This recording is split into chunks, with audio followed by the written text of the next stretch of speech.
When does a tooth actually need a dental filling? This is an x-ray that we took on a patient showing numerous areas of incipient decay in between the teeth. Circled in yellow, you can see a little wedge of darkness in between these teeth that's limited to the enamel. These presentations are best left monitored, in my opinion. I would advise the patient to switch to a high fluoride toothpaste, brush twice a day with an electric toothbrush, and ideally floss before bed to get the fluoride in between the teeth and remineralize these areas. I have 4-year follow-up on lesions like this, and I can say that the vast majority of them do not progress with that protocol. These 2 lesions circled in red, however, we can see are into the dentin. We can see radiographic darkness into the dentin and do require fillings.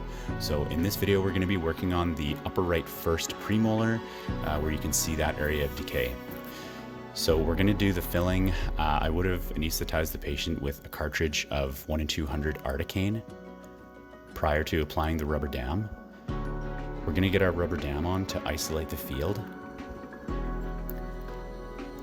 And then we're going to begin preparation of the tooth with a medium coarse round diamond burr on a high-speed handpiece. And we can see there the brown decay. We're going to get most of it out with the high-speed handpiece, and then I'll do some manual instrumentation with the shepherd's hook to break away the enamel interproximally until we have clearance. Going to get the remainder of the tooth decay out with a slow-speed round carbide burr, and then open the gingival contact so that we can get our matrix band in. And we're going to be restoring the tooth with a sectional matrix and Equia Forte restorative material. So now that the tooth is fully prepared, we're going to restore it.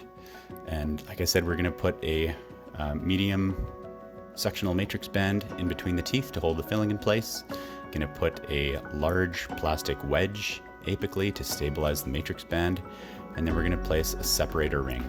I like to usually put the smallest separator ring I can get on the tooth for maximum contact. Give the separator ring a shake to make sure that the teeth are separated as fully as possible, and then burnish the matrix band. And then we're ready to apply our restorative material. I love Equia Forte, and we're going to actually etch the surface of the tooth as opposed to condition with carboxylic acid. I've read papers that show that it's just as effective when it's etched for 5 seconds. Once you get into 10 or 15 second etch, the bond degrades, but 5 seconds, I have literature that says it's just as effective as the carboxylic acid etch that the product comes with. So we're gonna rinse thoroughly, blot dry, and then apply our material, Equia Forte, coming out of the capsule. And then I like to tamp down my glass-based restorations.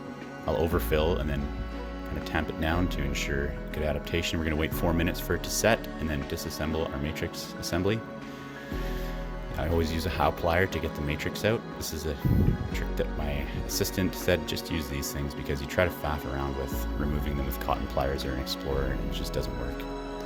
So we're going to do the gross reduction of the restorative material with a large round diamond, and then we're going to do the final reduction of the excess restorative material with a large carbide on a slow speed. Going to remove the rubber dam and check the bite. Make sure that there's no high spots on the restorative material. One final finish, and then we'll apply our coating agent, the Equia Coat. And I'll actually use Equia Coat to coat not only Equia Forte, but also Fuji 2 Light Cure. I'll air thin the coat, the varnish material. Ensure that the occlusal embrasure is open with a shepherd's hook, and then just check the contact with floss. And that is a 1,4-DO with Equia Forte.